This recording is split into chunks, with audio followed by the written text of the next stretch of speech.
Los Cabos Drumsticks present Quarter Notes. Can I go?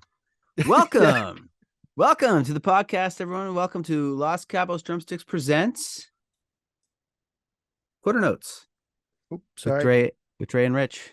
I got a little overzealous. It's all right. I started doing a drum roll and I might have messed up the audio there. Couldn't hear it. I just tried to throw to you there, and I'm not very athletic, so I couldn't catch that.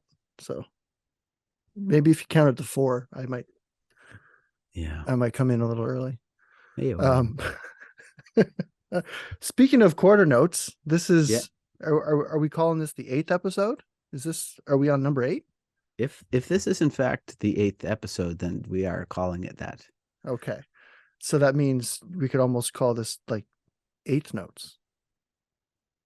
I had a off the record fan comment. Of course, off the record, they wouldn't want to admit to being a fan. So no, they didn't want it in writing. But they asked if we would ever get to call the show 8th Notes. Mm-hmm. Yeah. And here we are. I said, was this the Mike Mangini show? Not that complicated. This can't handle that. So all due respect to Mike Mangini. Obviously, that's just a reference to how much better of a drummer he is than I am. So anyway, let's just move on. Yeah, moving on. So for reals though, this is the official Los Cabos Drumsticks podcast, and it is called Quarter Notes. And as always, I'm one of the co-hosts, and I'm the guy that always claps on 1 and 3. So this is Dre. And I guess that leaves me at 2 and 4. My name's Rich. Welcome to the podcast, everyone. Welcome. How are you feeling? I know you were down last week. You had the vid. Oh man, yeah, I did, but I'm back. It's actually very mild. Yeah. Cool. Which is good news. Yeah, it was like no big whoop. No big whoop at all. But I'm back. That COVID back. Yeah, whatever. Yeah. Which is good. So, do you have any news, anything going on that you want to report? Anything going on? We're getting this out of the way because we have an awesome guest. So I know. Nothing that I can officially say. Oh, I love that. But so keep coming back. And when will this be released? This episode? From the day of recording this? Not tomorrow. Okay. Well, I still can't say for sure. Can't tell you anything. Okay. But there could be stuff happening. I'll just say that. We'll keep it in real time. All right. No, we're starting to announce some shows. I can say that. Yeah. Check dankojones.com if you want to see what I do, playing music, and dankojones.com. I think it's like /tour or whatever. So or all something the fresh like that. So all the fresh news. Yeah, or go to watch Danko. Was it Danko Jones or Danko_Jones and Hotmail on Instagram? Does anyone use Hotmail I think that's an old. I don't know if that'll get to him if you write the Danko_Jones at Hotmail. Do you happen to know his ICQ number? Like, I don't. Okay. I don't. Moving on. Okay, so Danko_Jones on Instagram, and he's posting there all the time. Yeah, there you go. Cool. Awesome. All right, so as I alluded to, we have a guest joining us today, and I'm super excited to catch up with this guy. We message each other all the time, back and forth, but we don't get to have a face-to-face or a chat. And he's had some developments. He's got a lot of stuff going on, so there's a lot to catch up on. So just a little quick intro or bio, if you will. Super talented drummer. He comes from your neck of the woods. Mm-hmm. He plays in the death metal band Death Valley Driver, which everyone should check out. They've been putting out some content. He took home rock recording of the year at the 2021 Music PEI Awards with Little Cities, which is a pop punk group. What else has he got going on? Oh yeah, he opened up a new studio. It's RPG Studios, and check that out. And we'll have all the handles and stuff. But let's get to the man himself, Mr. Ryan Gallant. Hey guys, how's it going? Hey, man. Hey, Great. Welcome to the podcast. welcome to the whatever you call this. The podcast. Thanks for having That's me. all it is. No, thanks for being here. having me. Yeah. So how you been? It's been a while. Good, man. It has been a while to see your face, at least, other than like watching the podcast. I kind of feel like I'm in the room most of the time, but this time I am, so that's kind of cool. Yeah. Well, speaking of in the room, Yeah. the listeners, unless you got to come watch this on YouTube, because or go check out RPG RPG Studios PEI at hotmail.com. No, RPG Studios PEI on Instagram, because you're gonna see some of what's going on in that studio, because you're calling in tonight from that studio, and it looks amazing. Thanks, man. That's like every drummer. Second home. That's every drummer's dream right there, to have a space like that. Tell us what's going on there. We got drums on the your right, our left. He's got drums like surrounding him. Like he could have an avalanche of drums. And there's more in the other room too, but these are just the ones I use. Basically just a snare wall there. With a big old kick up there. There's a 28-inch kick up there that I never play, but you know, some old classic amps and some more old classic amps. Lots of lighting, lots of cameras. Ampeg. Yeah, the lighting looks great, and the videos that I've seen you. We'll get more into this later, but man, everything is it's a real nice operation you got going on up there. Yeah, thanks, guys. I just had fun. It looks and sounds phenomenal. From like I said, like Death Valley Driver. You guys did a cover recently of Motorhead, Dr. Rock, which sounded amazing. And you're putting out content from a few other bands that are kind of working on material. Vulgar, I think it's a Pantera tribute band, and there's a Foo Fighters tribute band rehearsing. Like you got guys in there all the time. And I know you have a project that's in the works that I don't know if you're ready to announce that yet, but you know that's in the works, which is exciting. Yeah, that'll be fun, man. There's always different stuff coming in and out of here, so it's a lot of times it's just my local buddies and stuff. So it's, you know, they need a place to get some pre-pro done or whatever, and you just throw up a few cameras, and the next thing you know, you get yourself some content. So that's kind of what we've been doing, just having fun with it. Where is the studio? Where are you based? Exactly. I like to call it Muscush and a half. It's Belmont Lot 16. Okay, nice. I know that. It's just right on the water. So it's the provincial park is right next door. So it's kind of nice vibe to, you know, open the garage doors and break and just go out and look at the water or go down to the park. That sounds unreal. Inspiring. Yeah, it is, man. It's nice to be able to have that, especially in the summer. But the winter is a little bit different of a bag down here. But that's why I'm in here. So what like services are, since we're talking RPG Studios? Yeah. PEI on Instagram, RPG Studios PEI. What I just want, you know, people to know where to find you. What services are you offering there? What can you do? What are you doing? I can track pretty much anything. I do full band stuff. I can do pre-pro, pretty much anything audio-wise, mixing, mastering.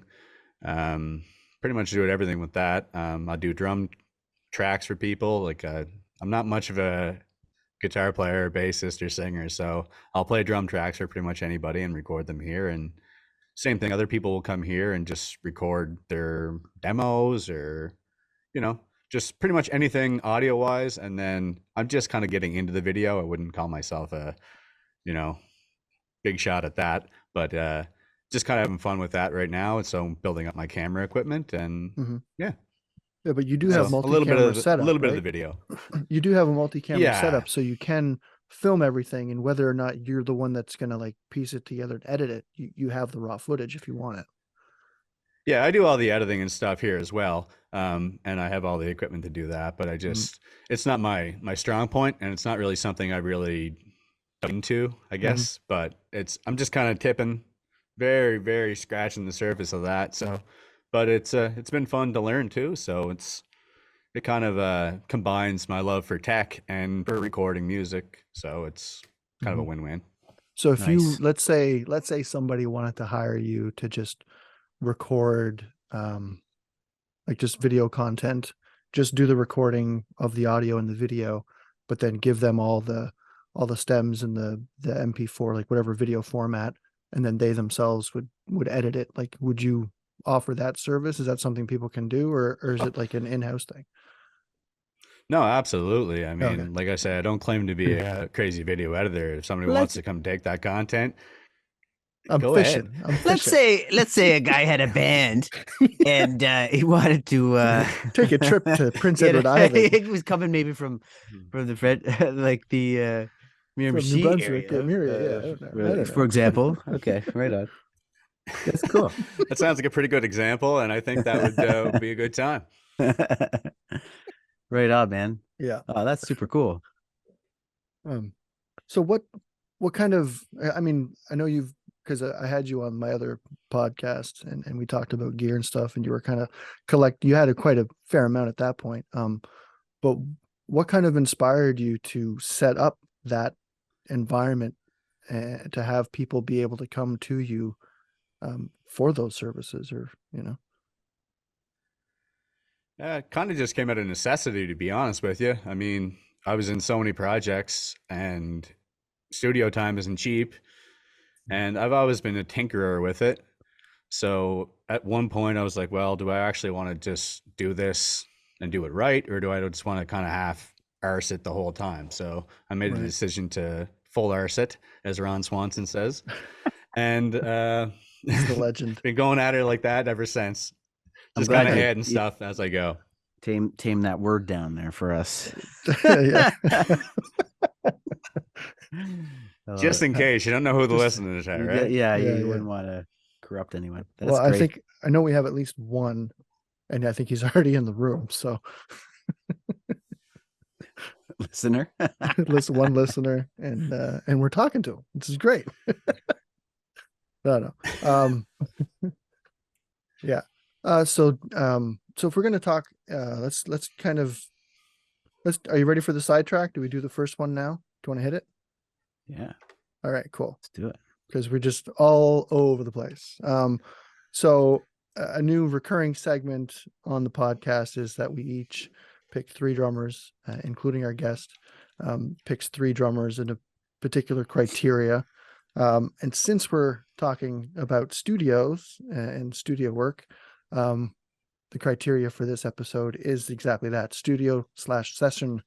That's a hard word to say, man. Session. Studio / I can't. You say it, Rich. I can't. Okay. Studio / session. Let's slow it down a little bit. Just a little bit. I'm too jonesing. I gotta, yeah. All right. So studio / session drummers. Yes. There we go. Thank you, Rich, for that lesson. He's a great coach, people. Lesson.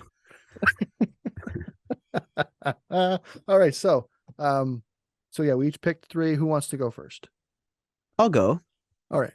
No, our guest should go first. Okay. That was rude. No, you go. I want to hear yours. All right, I'll go. I'm going to start with one of the most prolific drummers in history, as far as recordings go. He would have played. Now I'm looking off some notes. Estimated he performed on 35,000 tracks. I think I know who it is. 35,000 tracks. Hal Blaine, member of the Wrecking Crew, on some of the biggest hits of all time, including 40 #1 singles and 150 songs that made the top 10. Now I'm reading a bio off the Drummer World website, but why not give it up for Mr. Hal Blaine? They did the work for you. So. Yeah, he was one of the greats for sure. Obviously, a lot of work with the Beach Boys, Brian Wilson. Yeah, Phil Spector. Just, I mean, the list, 35,000 tracks. I mean, come on. So that's unheard of. Yeah, it's, I don't know if anyone's done more. It's got to be a record. He's like the Wayne Gretzky of drums. He's the Wayne Gretzky of drums. Right? Yeah. I mean, somebody could come along and break that record, but I mean, good luck. Well, it ain't like it used to be, though. So I don't know that it would ever be broken, you know? That's true. There's some great interviews. If anyone's hasn't heard of him and is interested, Hal Blaine, just look up like some Hal Blaine interviews. HALBLAINE. Man, that's tough. It's like he'd have like a tech going out ahead of him to set up. He had like a big drum set, right? Oh, that was huge. Be ready for anything. Yeah. And then, he'd like have his tech go out, set it up in like he'd have several of these, and he'd set them up in different studios so they could just pop.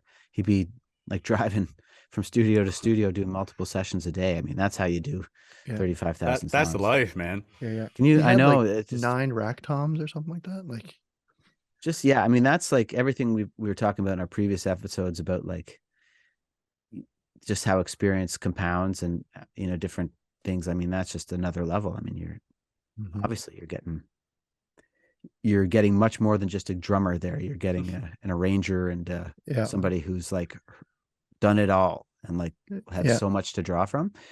So, so not like in your face about it. Like he played for the song. Like, it was always about the music. It wasn't about being chopsy to be like, hey, it's me playing on this track. Like so many songs you wouldn't know it was him just because he was such a chameleon.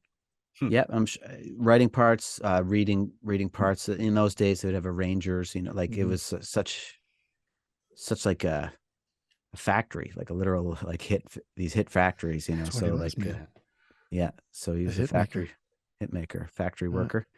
Anyway, Hal Blaine, check him out if you haven't.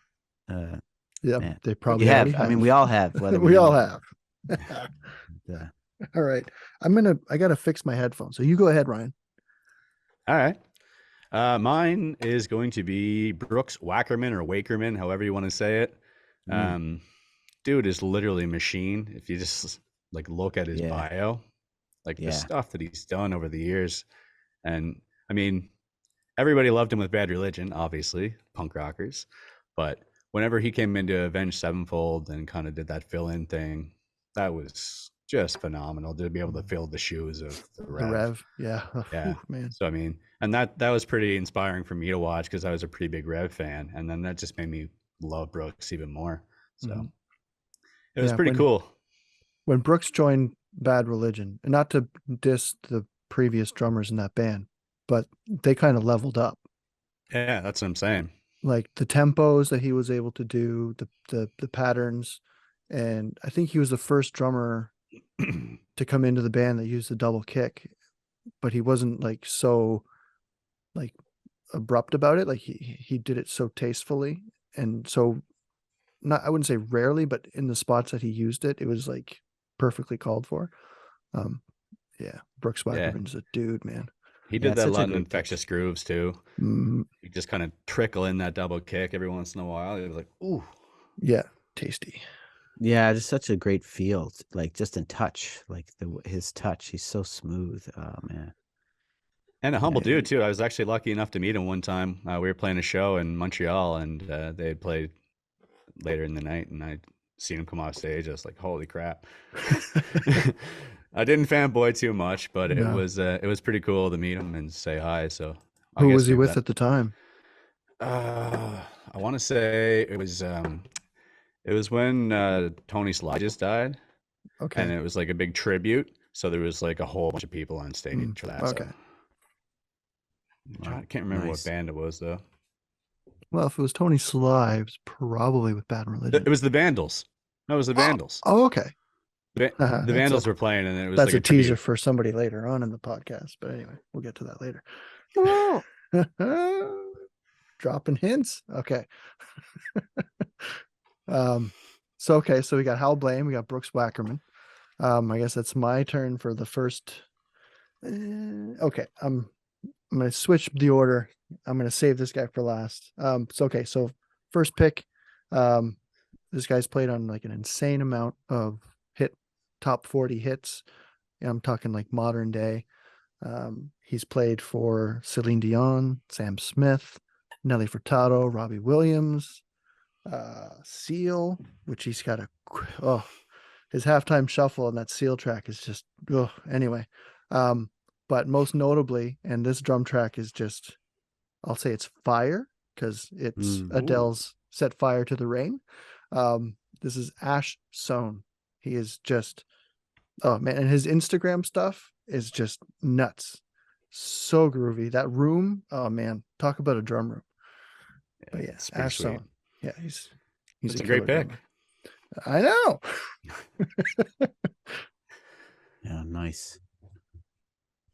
I love these drum picks because they just go so far all over the place, and they make you remember if you forgot or haven't checked out certain drummers that, because there's like, I think it was one of your picks from a previous episode that, from the guy from Wilco, like I haven't listened to them in like so long, like, but just killer drummer. Forgot all about Wilco. Yeah, right. But yeah, there's a lot of killer drummers out there, eh?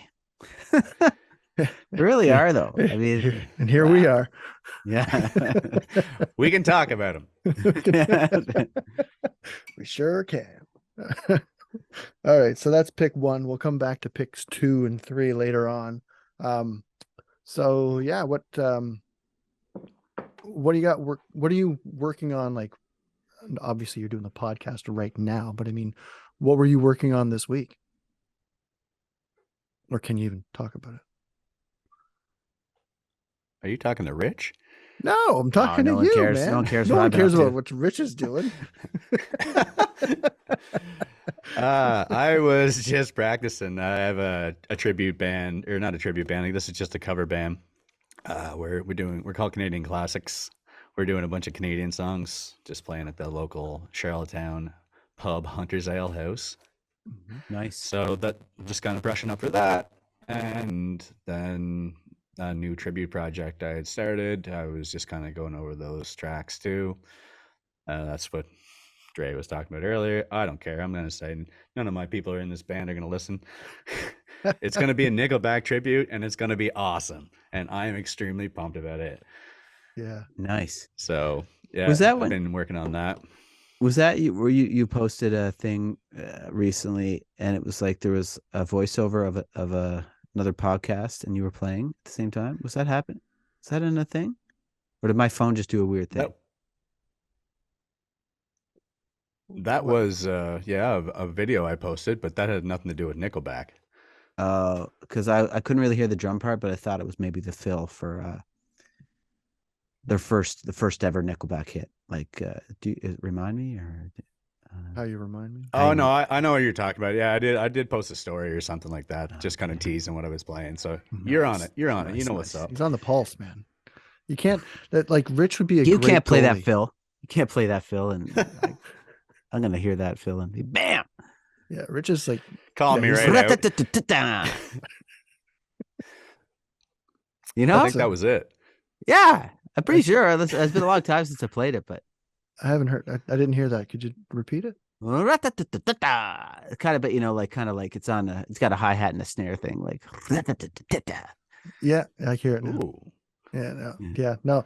Like, see, Nickelback Nickelback notation in the bottom. Yeah. Yeah, and it's just spelled out my words. It out.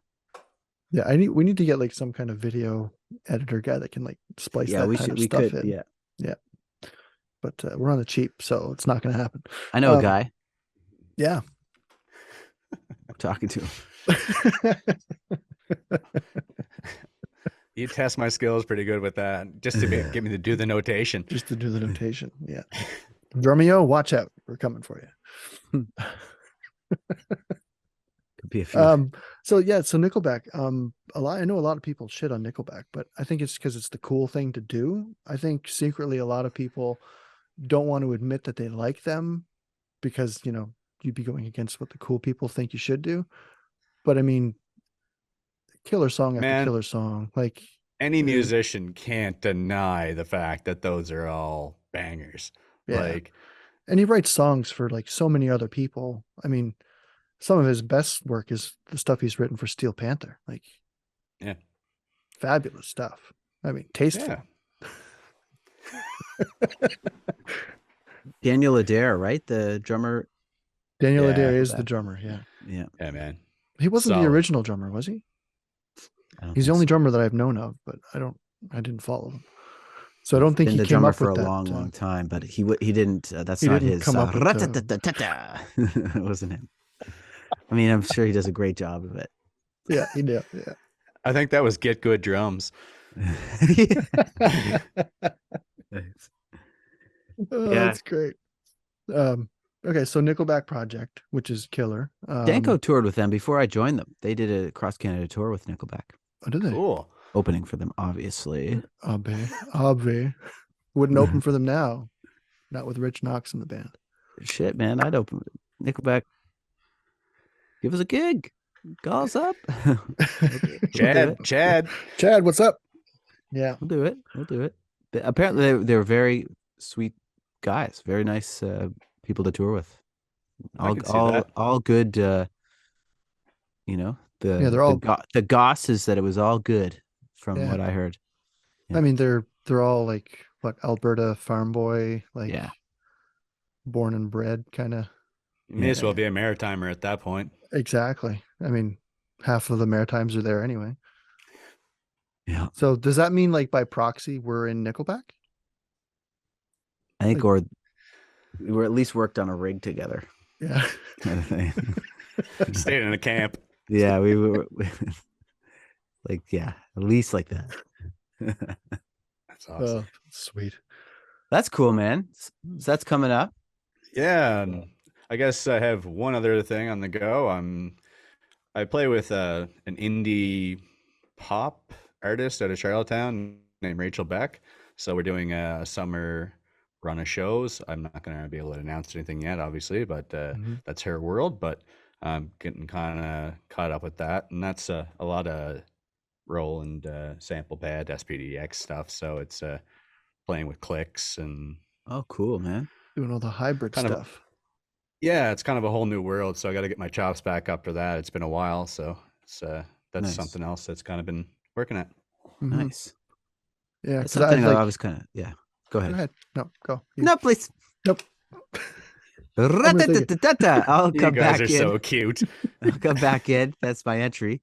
All I was going to say was that's something I've kind of always been slightly interested in is like the pads, or like the Yamaha, was it Yamaha multi-pad or something? The DTX. DTX 12 or whatever, but I don't have one. If Yamaha, if you're listening, send me one. I highly recommend it. Yeah, I think they check in on you once in a while. Probably. Yeah.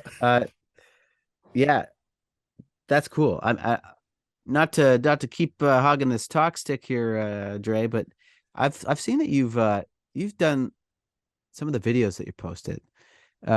What's your Instagram handle? Just straight up, Ryan P Gallant. Ryan P Gallant.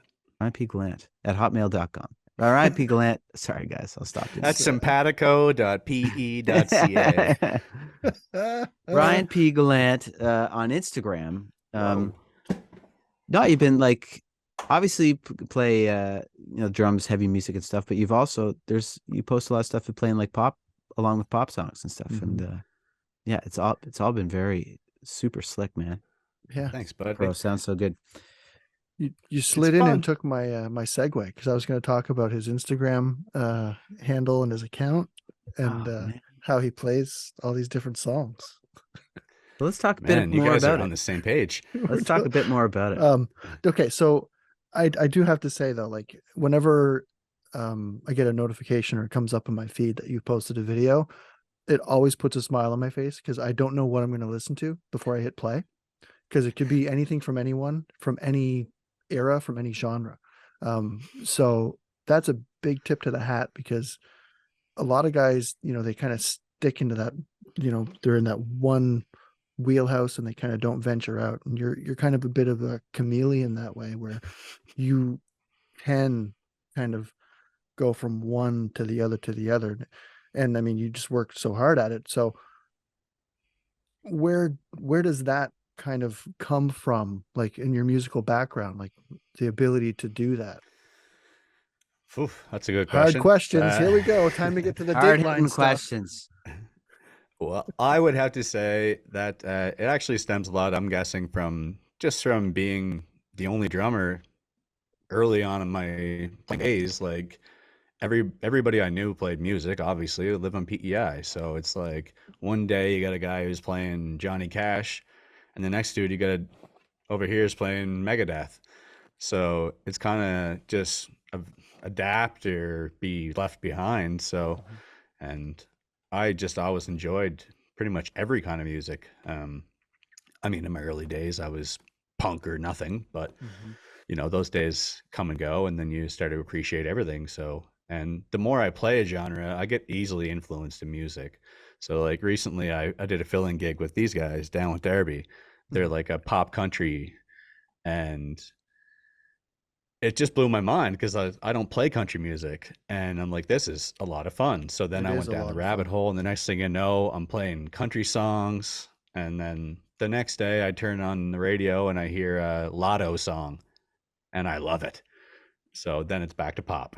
So that's just the way my ADHD brain works. I just bounce around, and I guess that's my quick answer. I don't really know the long one.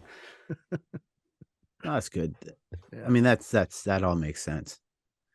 Yeah, I think as drummers, it's something that more than other musicians, I think, like that we really do have to like switch our hats from genre to genre, because it's about the feel, and that's kind of where it all starts from. Like strumming a chord or playing a power chord, like not to say that there isn't nuance to it, because there's definitely some different techniques that, you know, guitar players and, you know, bass players that are playing with their fingers or with a pick.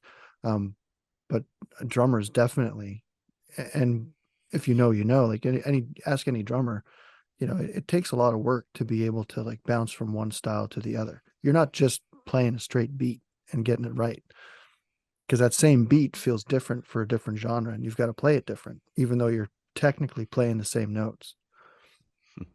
Yep. It's true, man. And like if you're playing to a click or something like that too, like if you're playing an AC/DC song, you can't be playing that to a click. But if you're playing a brand new pop song that just came out and it's on the radio, it better be locked to that grid, right? And it can sound the same to somebody who's an untrained ear, but it's really not in the mix. Yeah. Yeah. I heavy stuff. I got a confession here. We did this band, Dwayne Gretzky. We interviewed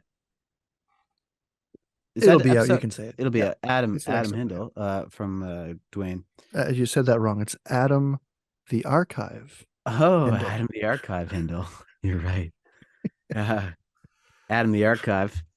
Arc. I just call him Arc. You just call him Arc. And he sang this. We did this. You can go look it up on the YouTube. It's called Christmas Struck, and it's a Christmas song with original lyrics to the music of Thunderstruck, more or less.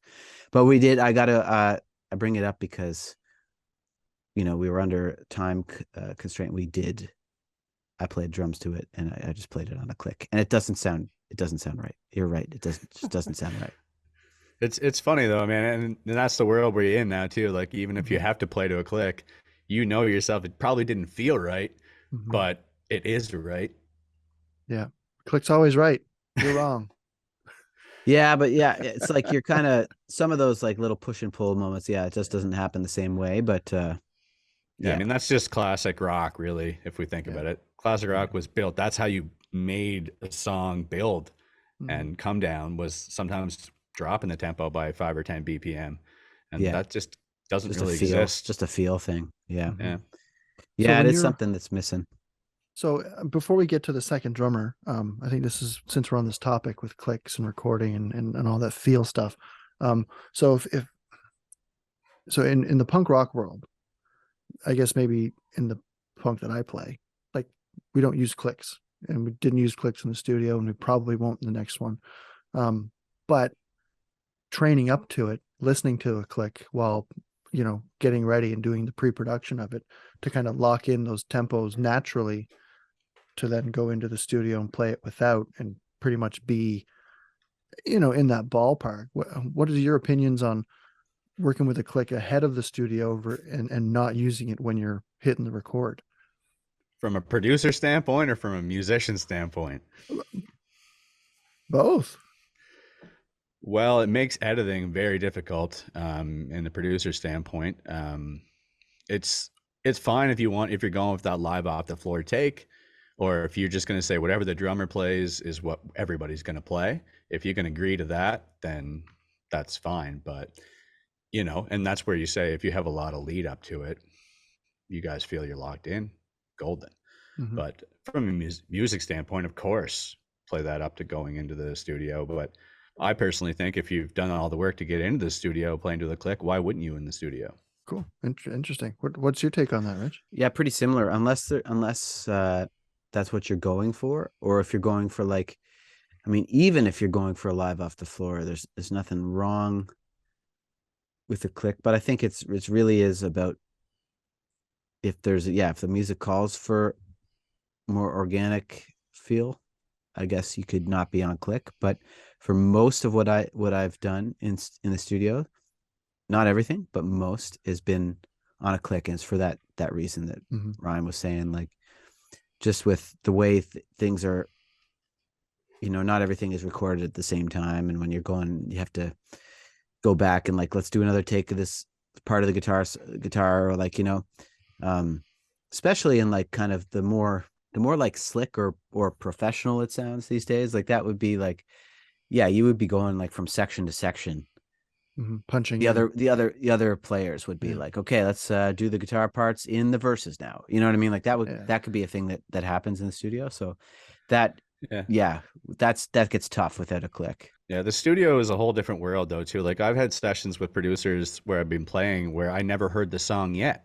He'd just be like, give me a rock beat for 4 measures, and then give me a floor tom beat for 2 measures, and then see you later. Yeah, and that was one of the biggest producers I've ever worked with, and I don't think I played the drums yet, but I mean, he sampled my kit, so but it's last time in your last record, Dre, that you guys didn't play to a click. So everything was full takes. Live? Well, it wasn't live. It was okay, so we're playing, I don't know, Outlaw, for example, the opening track on the album. So it's okay, count it in. So I did a 4 count, and then I started with, the hi-hat, how it builds in. And then Jack was playing the scratch track in my ear. So we played through it, and we played the song start to finish, all one take. So if I fucked it up, I'd stop, start the whole take over again. So we didn't we didn't punch into anything. it was just, everything was one solid take for each song. For your parts. For my parts. And then from there, they had all the drum stems, and then they did all the overdubs. Yeah. So you're simulating a tape environment, basically. Yeah, that's super cool. I mean, you're going to get a different feel, like we were saying about the AC/DC thing, that. Arguably, that would be way cooler if there was more music like that being made now. Because I mean, there's still going to be lots of stuff that's on a click, but it would be cool if there was more stuff that wasn't too. Just kind of got back some of the humanity back. That's. I mean, I love the music comes out now that's on a click, but been talking with the guy that did our last album, James McClafferty. He does Mobian Productions. We're kind of pre-production talking with him of doing it again because we had a good time. It was a quick, easy process, and it was nominated for an ECMA, so it wasn't broke. So we're not going to fix it. So we're probably going to use him again. And he was thinking, prior to me doing my drum tracks, to have the guitar player, Jack, play along to a click, record scratch guitars to a click, and then have me have his scratch without Jack being there, and just have the scratch, which is on a click, and you play to that. So I'm technically playing to a click. I'm on a grid, but I'm not really. So it kind of emulates more of not having that constant Yeah, we'd done that a lot before too with pre-production, but what I would do is I would just go into Addictive Drums or Get Good Drums and render out just a basic drum beat, which is onto a click. Mhm. So you have the drum beat to play to for the guitars. So it's not just 1, 2, 3, 4, and they can actually jam along, right? So Yeah. it's the same thing. And I think that's where, like, you know, if your pre-production is done with that click and you're playing to that, you're playing to a click anyway. Yeah. So I can edit that. Yeah, I mean, your process, I'd be interested to hear how that goes with just playing with the guitar. If you don't also have click in your ear. Yeah. I don't know. I've never done it like that before. There would be a click to count it in, right? Which would be matched up with his guitar track.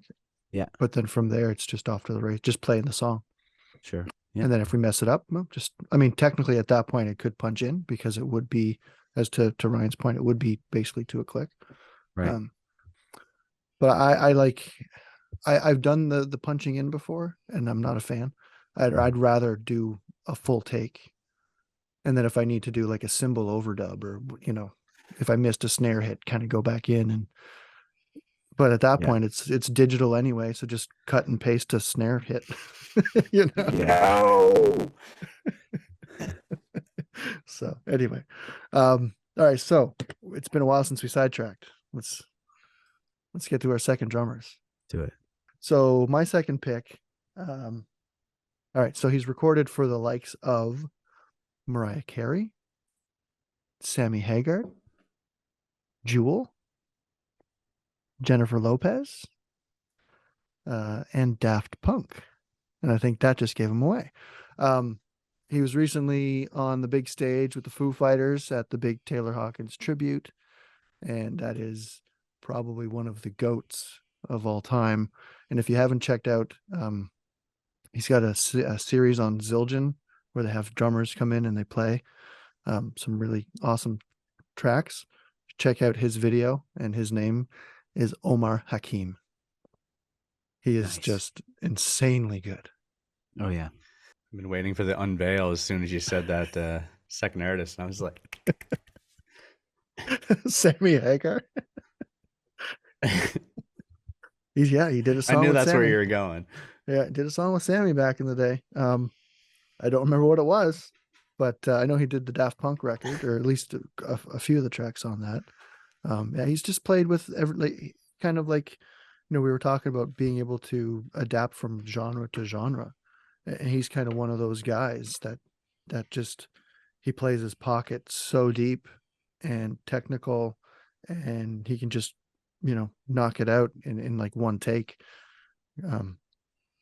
Yeah, Omar's just, and he's one of those guys that was already on the cover of Modern Drummer when I was a kid, like growing up. I'd always see him come up. So he was always kind of in the zeitgeist of the, you know, my drumming world. Yeah. So Omar Hakim, man, he's deadly. Big time. Can't argue that. Yeah. All right. I am going to save my big guns for last. You always. This dude here that I'm going to pick is, honestly, I just kind of stumbled onto him in the past few years. I would say in the last 3 years, and just really got inspired by the way he played the 6-stroke roll. That'll probably give it away. The dude is just literally, he lives by the 6-stroke roll, and he does. I use it so much, and I just love watching it. So it's Eddie Thrower, from Lower Than Atlantis. But the dude is like, you know, he's a session dude in the UK, just always doing cool stuff, like pop stuff, and like getting fill-in gigs with like huge pop artists. Yeah, and like talk about adapting. Didn't he just announce that he's going on tour with this great big UK reunion band? I can't remember the name of it now. Busted? Is that what it's Busted. Yeah. So he's going to be there touring. So yeah, that'd be pretty cool. Yeah, man, the dude is just a machine. That you want to see something crazy. He went to that drum show in, I think it was, I want to say Tokyo or something. Anyway, they had all the drums like 30 feet in the air on these little podiums, and it was like no gates or anything, and it was like windy, no safety, and dude is just busting chops around this kit in this video. Anyway, that was a pretty big eye eye-catching experience to watch that. And I mean, he's also an educator too. And I was part of his Patreon for a while, and then he stopped doing it for a while. But yeah, great teacher too. So I'm just an influential guy that played on a lot of session stuff. And yeah, that's my pick. Yeah. Eddie Throw seems like a really nice, down-to-earth guy too. Like,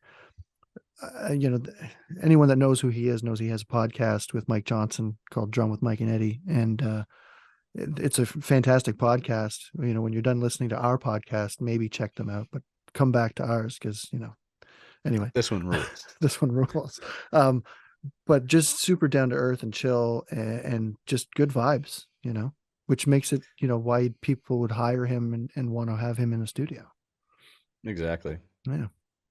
Plus his voice is smooth like butter. Yeah, he's got a good podcast voice. Something that I got to work on. I wish I could say mate. Like I always wanted to call somebody mate. Like even when I was in Australia, I didn't have the gusto to say, "Hey mate." Like it just didn't work, right? So yeah. Right. Hey bud. Yeah, I was like, "What's going on, bud?" Hey bud. Deadly bud. Legend. My second pick is another prolific studio drummer. Is he a classic drummer? I would say he was a classic studio drummer. Okay. I believe he was in the East Coast. So now I could be wrong. Mm-hmm. I'm pretty sure. My research I'm not the archive. I'm not the archive handle here. You should consult him next time. Should have. But we're gonna go say East Coast. Also, wrote one of my favorite drum books ever, like books to work out of, practice books. I worked out of it today, in fact. The drummer on Bad Leroy Brown, Under the Boardwalk, Sugar, Stand By Me, Brown Eyed Girl. That's a Twist and Shout. I mean, come on. Gary Chester. Gary Chester's his name. And the book is The New Breed. So if anyone is looking for a book to practice out of, man, so good. The New Breed. Really. Getting to Amazon cart as we speak. Do it, man. It rules. It's such a good. I don't know. Two. The exercises just. Put 2 in the cart for you. They're really like they're just such great exercises. Mm-hmm. Yeah. Anyway, Gary Chester. I mean, just another one of those. I think I was reading up on him. I think it's something like 14,000 songs or something like that. Yeah. I mean, just another wild amount of playing and contribute. What a contribution! How like they've got to be doing like a track a day for different artists. Like they must just constantly be working. Yeah. Or several tracks a day. Tracks a day. Tracks a day. Yeah. Yeah. I mean, you just be like, imagine that's your job. You just go, you do 3. I love that job. 1 to 5 tracks a day. I don't know how many tracks they would do a day, but maybe not that many. Who knows? Maybe though. Just stay home, record drum tracks, and never have to like play shows or go on tour. Well, it's like you're in retail basically. You're just working off commission. The harder you work, and the more you sell, the more tracks you have, the more money you make. Yeah, and then you just keep getting residuals. Yeah, I mean now with like stuff like like Actra racks and I guess I don't know if Fiverr. Yeah. No, but I'm saying like things that collect money for you. I don't know what was like that back in the day for those guys. Or what? Yeah, I actually don't know. Like, would it be a session fee? And would you also, because you probably wouldn't get you definitely wouldn't get a songwriting credit. You wouldn't get a point, yeah. You might get something if you were a arranger, but I think a lot of the times they didn't, even if they were coming up with a lot of stuff. I think it was kind of just. I think that needs to change, especially for drummers. Just because, like, you look at guys like Kenny Arnoff, like, and, not to, if anyone picked him, awesome if you did. But just because we were talking about, would have been a good pick. He was going to lose his job with John Mellencamp, and he had like he talks about it all the time, how he's like walking towards his kids, like, okay, I gotta come up with a drum fill. I gotta come up with something. And then he came up with that thing in Jack and Diane that made that song become a number one hit.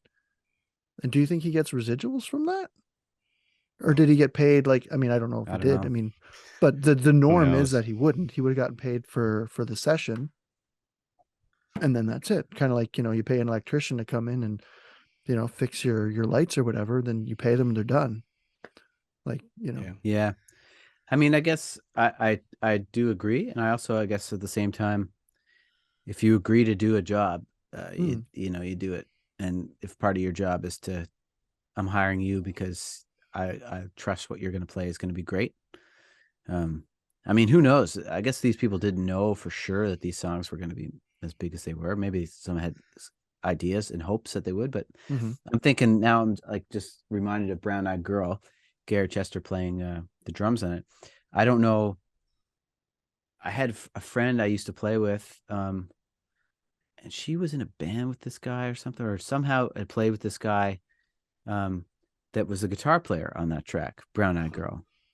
Like Van Morrison didn't write the guitar part for down out da da da da da da. Like he might have wrote the part, but he didn't write that part. But that's like, I mean, that's iconic. That's probably one of the most iconic guitar parts ever. Yeah, and I think instantly it's recognizable. But it's just like, I mean, yeah. So I guess the lesson there is, you gotta ask. Good contracts. You gotta ask before. If you don't ask, you won't get. Yeah. If I come up with a really cool drum part, I got to make sure my ass is covered, or ours is covered. Sorry. Yeah, there we go. Thank you. Okay, so moving on to some more nerdy talk.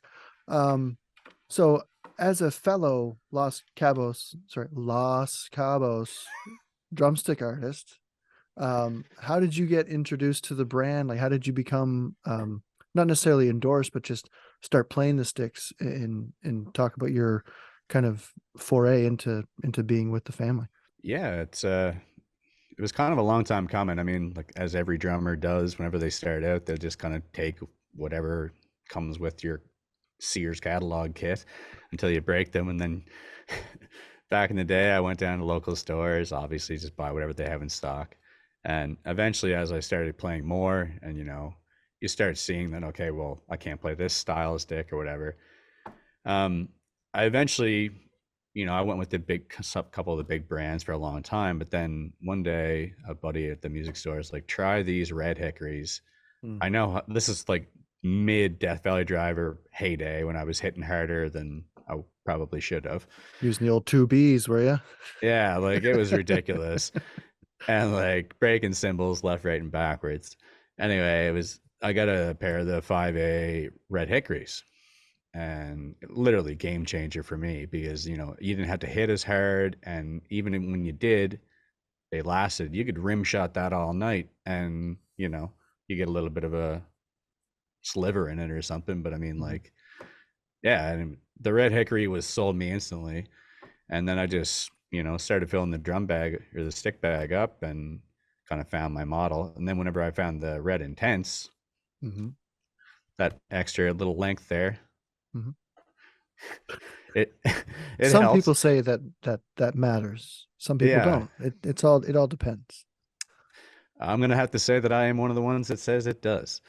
And anyway, I basically just kind of reached out at that point. I just fell in love with the brand, and at that time it was kind of growing, and I see a lot of my favorite drummers in the Instagram world were playing this model, and reached out and got to talk to Phil.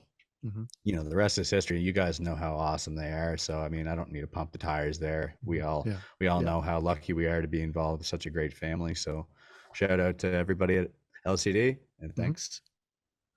They make good stuff. Sure do. Yeah. Yep. Cool. So you're a red hickory guy. Cause I mean, we had Randy on the podcast, also a red hickory user, and talking about the different tonalities that wood has, in particular with cymbals. So yeah, it's definitely nice to have the option to use the red versus the regular hickory. I'm a white hickory guy. I just like the weight of it, the balance of it. But yeah, no, they're great sticks. I Yeah, I haven't mean, met a obviously drumstick. for every different kind of genre, since that's kind of my thing. Like, I play everything for everything, but most of the Yeah. time, if I'm playing hard rock or metal, that's my go-to, right? So, Yeah. what do you play, Rich? 5B white hickory. Regular. The classic drumstick. The classic length of Nice. drumstick. Yeah, I'm one of those. I don't know, the extra bit bums me out. I don't know, it doesn't feel right. The weight doesn't work for me.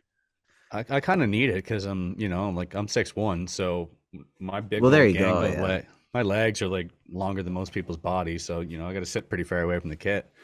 So these alien twiggy arms. You need Wacky all you can wavy get. inflatable and whatever tube man. Yeah. Those things. I love those things. Yeah, They're man. great. Those are the best. Yeah. Yeah, for me, like I do bounce back and forth between the regular and the intense and the rock. Like I'm kind of all over depending on what I'm playing. In our recent cover project, I've been using the 5B intense. But I was doing 5B red hickory, like just the regular classic length. And it depends on the size of the kit that I'm using. Like if I'm using a 12-inch rack tom where I can kind of bring it closer, I kind of like having just the regular 16-inch. Whereas if I'm using the big 14 floor tom mounted on a snare stand, for that I'll break out the big lumber of the rock or the intense model. But yeah, and it's also depending on where the ride is, like for where I'm going to hit the bell. It just depends on the situation. Because I know with Rich, with Danko, you got the 3-piece, and you've got the big 24 and the big 20 crat. So like you don't need to do a whole lot of reaching. No. So it definitely. It all set up pretty close to. Yeah. Like I like it. All very accessible. Do you play coated heads? Yeah, the kind of. Not always. I mean, it's really just the floor tom that would be usually clear, and I actually like a clear bass drum head too, but they kind of change. To be honest, I really haven't found like exactly my go-to head thing. Pinstripes. I was gonna say we can talk when you come and hang out at the RPG studios. I have a few things you might want to be interested in. Okay. Oh man, you guys are gonna bro hang without me? Yeah. There's nothing stopping you, buddy. Just the big old bridge. Okay, before we get to our third pick, there is another topic I wanted to talk about, and this is to do with your character of the type of guy that you are. And I don't know a lot of the details on it, but I do know that you had put out a call to all the drummers out there in your area or even elsewhere that would be willing to ship. You were looking for drum kits or drum parts, anything at all that you could put together so that you could donate and provide to local schools and students or just people taking lessons. Talk a bit about where that idea came from and kind of how that project is going. Yeah, man, that's it's been kind of it's up and down. It's fun and it's emotional to kind of do, but it's just kind of something that I just kind of I don't even know where it came from, to be honest with you. I just have a pile of drum stuff here, and every time that somebody's getting rid of a drum set or something, it always just kind of landed in my lap. And I got to a point where I just had so many, and I was like, well, I'm not doing anything with this. Let's make it so somebody will actually use it. So, ask a few friends. There's always a kid who wants a drum set, is what it comes down to. As long as you're going to get their parents in on board with this, there's always a kid who wants a drum set. And if you can't find a kid who wants a drum set, schools always need drum equipment. And, like, even just to have a kit with new heads, like I would have killed for a kit with new heads when I was in school. So, it's just been kind of that thing and it's, reaching out to all these guys, like everybody's been so generous, like, and, everybody kind of wants the same thing. If you have something sitting around you haven't played for years, why not give it new life? So it's, kind of makes everybody feel good to give stuff to the younger generation. And plus I have fun tearing it all down and cleaning it up and then building a kit. So it's just been a lot of fun, man, getting to meet a lot of drummers that, just reached out, and, everybody's been great. And even my boy Rich here hooked me up with some stuff from Nice. And yeah, it was great. Thank you very much, man. We appreciate it. And it definitely found a good home. I actually delivered it today. So. Oh, great. Nice, man. Oh, it's just so cool when I heard you're doing that. Beautiful. Yeah. So is that something that you're gonna keep doing? Not necessarily like have like deadlines and like goals with, but is that something that you're gonna keep accumulating, and when you do have something available, or is this sort of like you're done with doing that for now? Man, I'm not gonna like push out and like yell at everybody, give me some stuff. But I mean, like I said, it kind of just always falls in my lap anyway. So it's as things come and go, If you got an old drum set, I'll put the call out. If you got something kicking around, even an old snare drum or whatever, we can find a new home for it. We can clean it up. Don't worry if it's broken. But yeah, like if it lands here, chances are I'll play it, have fun with it for an hour, and then it'll find a new home. Nice. So they would just reach out to you on Facebook or Instagram or just however, whatever. Yeah, anything you can find me on the socials. I'm pretty easy to talk to, so reach out. Right on. Awesome. Happy to give it a new home. What's that Hotmail? What's it at? Adam, still. What is a ratata? Ratatata. Ratatatata. I just keep picturing Andy from The Office. Oh, I don't. Ratatatata. Is that the right Phil? I don't know. I don't even remember what we're talking about. Something to do with Nickelback. Oh, it was the Nickelback Phil, yes. Yeah. All right, so let's get to our third drummer and wrap this up. We're gonna go over budget. We don't want the powers that be to come slamming down on us for going over budget. All right, so who wants to go first on this one? All right, I am gonna pick Carter McLean. Ooh. And that's a pretty obvious pick. Well, for me anyway. The dude is just a machine. Playing on everything, obviously the Lion King in general, that's just cool. But I mean, like, just watch his Instagram and you'd be just flabbergasted by the stuff that this guy can do, man. Yeah. But yeah, he plays on a lot of records and stuff too. So it's. I know your boy Eddie Thrower talks about him a lot and has a lot of good things to say about Mr. Carter McLean. He's definitely influential, not just like to like the artists that he plays with and the songs that he records, but just within the drumming community.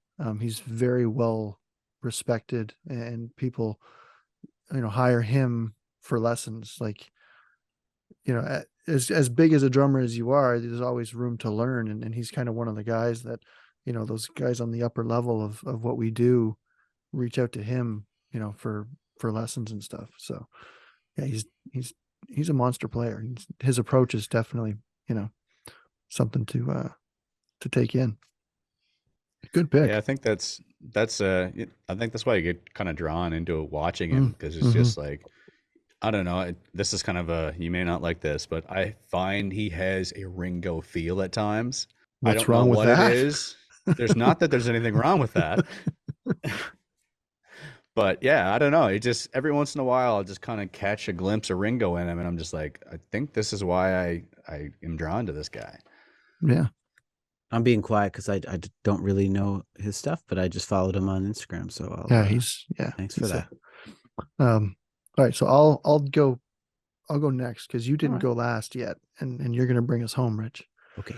All right. So no pressure. I'm not. I feel confident. All right. So my guy, Ryan already knows, and I can see he's bouncing in his chair for this pick. Most of the time in our world, like punk rock, for example, there's not a lot of guys that get phone calls because punk drummers, they're in the band, they play the album. You don't call out for a session guy. But this guy is that guy.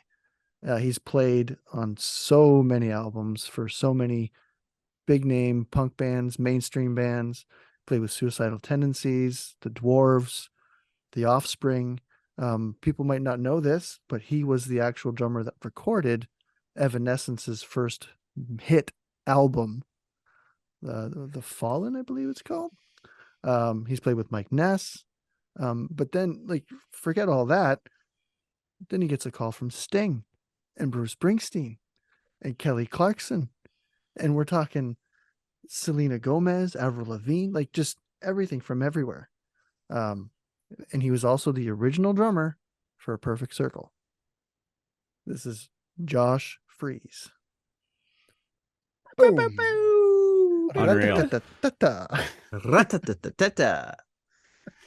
Yeah, no, he's and people are, I mean, he plays with the Vandals. He was on tour with the Vandals, got a phone call from Dexter from the Offspring, was like, we just fired our drummer. We need you to play a show tomorrow. I'll pick you up in my helicopter. So he finished his set with the Vandals, hopped on a helicopter with Dexter from Denver, flew to LA and played a show. Like, just insane. And it's like plays Entourage stuff, right? It's just nuts. He's hilarious on Instagram. Yeah. I don't know his thing about. There's a couple of his gags that I don't have no idea what they mean, but like that Chinese restaurant he loves, keeps mentioning, PF Chang's or something like that. It's like a huge theme that runs throughout his Instagram, as well as some kind of snacking on airplanes, bringing the snacks into the airplane bathroom. I don't know what that's about. All right. Is he part of the standing at what's the thing on the airplanes where you stand up? Oh, sit down until your rose called. Yeah, but he doesn't do that, does he? Is he one of the? I sure hope not. And that ding goes off. I'm up. Gotta stretch the legs. Gotta stretch them out. I have a Josh Freese story. Okay. Oh, lay it on us. It's like a misconnection. It's misconnection. Like a sliding doors moment. It's like, so this was last summer. We were playing in Switzerland, and the Offspring were also on the same festival that day. And so the Peisty rep was there, like one of the head Peisty guys, and he was there to pick up Josh because Josh did a video for Peisty fairly like within last summer, like you go watch it or whatever. He's talking about how loves Peisty cymbals, and so I've met this guy a few times, and we're just chatting, and the kind of these backstages, like sometimes they're in these big barns or whatever, like are kind of like big rooms, and they're all like they make these makeshift walls that they put up, and these are your dressing rooms. It's not very elaborate setups sometimes with these festivals that are out in the middle of nowhere. So anyway, we're just sitting and chatting, and I wouldn't have had anything cool to say to him anyway, but like we're down at the end of this hall, and as we look ahead of us, and there's Josh is walking by, and like he hasn't seen him yet, so like he was gonna go and say hi, but so he just like he's talking to me, and he sees him, Josh. But it was a noisy room. Josh walked on, and that was it. I never met Josh Freese, but I was like, so close. So close. I mean, but again, it's like, hey man. Hey, how you doing? Hey, how you doing, man? I'm Rich. I play drums too.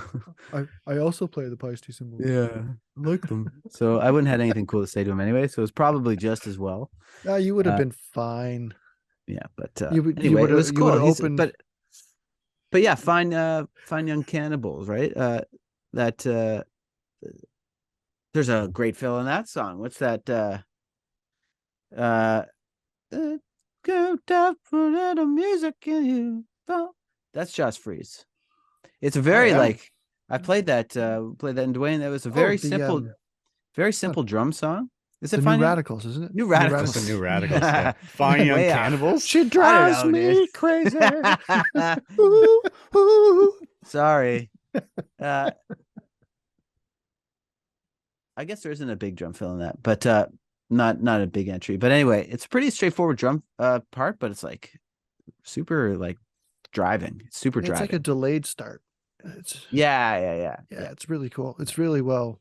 Yeah. Yeah. I mean, that's just one of the many that he's been on. But yes, he's Does Josh Freese do the Rick roll, Phil? Because that would be cool. What's that one? The That's it, man. That's exactly how it goes. What's the Rick roll, Phil? Is that what that actually was? What it was? No, what's the Rick roll? No, the Rick Astley. Rick Astley. Oh. Yeah, the Rick roll. Never gonna give you it up. Oh yeah, cool. Yeah. The mashup with Teen Spirit is just amazing. Have you seen that? No, I haven't. Never Gonna Give You Up Teen Spirit mashup. Oh, no. They did it. The Foo Fighters did it on stage with him at some festival 4 years ago now. Oh, cool. It was pre the Pandy. Pre-Pandy. Yeah. My last pick is the jazz great Roy Haynes. Hey, Roy Haynes. That's from a Roy Haynes album called Out in the Afternoon. The song, is it Snap Crackle? I can't know. What's the name of that track? It's so good. But anyway, it wouldn't be Snap Crackle, but it's something like that. Anyway, the song starts, Roy Haynes. It's so good. And then like goes on to like, it's such a cool song too. Like it's such a weird song. I'll find it. I'll find it before the end of this podcast. But anyway, link in the description. Mm-hmm. We don't do that. Anyway, Roy Haynes, interesting. I know we've been going like rock and pop hits, people and whatever, but Roy Haynes has been doing it for a long, long time. As a sideman, I'm going back as far as 1947 is what I found here on the Wikipedia. But I knew him because I knew he was like one of the most prolific and most like professional jazz drummers of all time. That's what I love about this. One of my favorite albums is Out of the Afternoon. Roland Kirk playing saxophones on that. I'm forgetting who else is on, but it's just like, yeah, this is like, we went down to the studio and like did this record. It's like that's like the story. It's like it's Out of the Afternoon. Like we went down and this is like we're all this amazing and this is what it was a Wednesday. Yeah, exactly. It's that's pretty much the story on the sleeve, and it's like that is so cool. And I got to see him play at the Village Vanguard once. It was super cool. But I mean, he's on one of my favorite Chick Corea albums. He played with Stan Getz, Sarah Vaughan, Miles Davis, John Coltrane, Sonny Rollins. I mean, like everybody, Eric Dolphy, Lee Konitz, Tony Flanagan, just all legends. Ray Charles, like, yeah. Underqualified. Yeah. Now He Sings, Now He Sobs is the Chick Corea. I think that was maybe Chick's first album, or like the one that made him have a splash at least. Yeah. I mean, he's just like such an amazing drummer. And so that's my third pick. Roy Haynes. It's almost the vibe he goes into. Probably tried to rip him off. It probably did. If we have to edit this, cool. But I forgot that. It's all about that. It really is all about that. That's the hook. That's the hook of the film. I'll never play that song and not think about this now when I do it. And when that moment comes up, yeah, you're either gonna nail it or you're gonna blow laughing. It so hard because it's like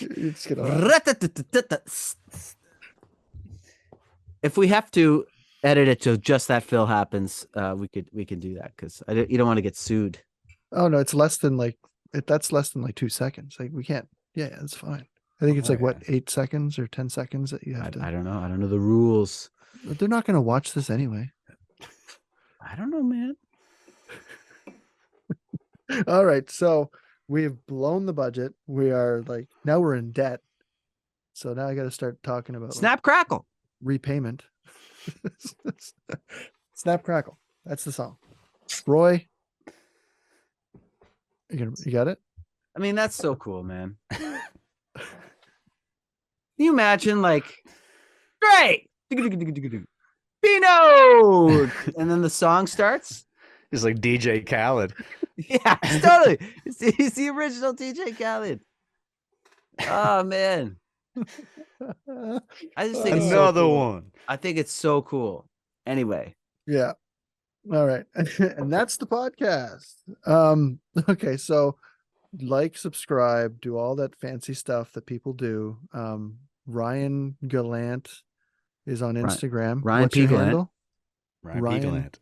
Ryan P Gallant on Instagram, and RPG Studios PEI.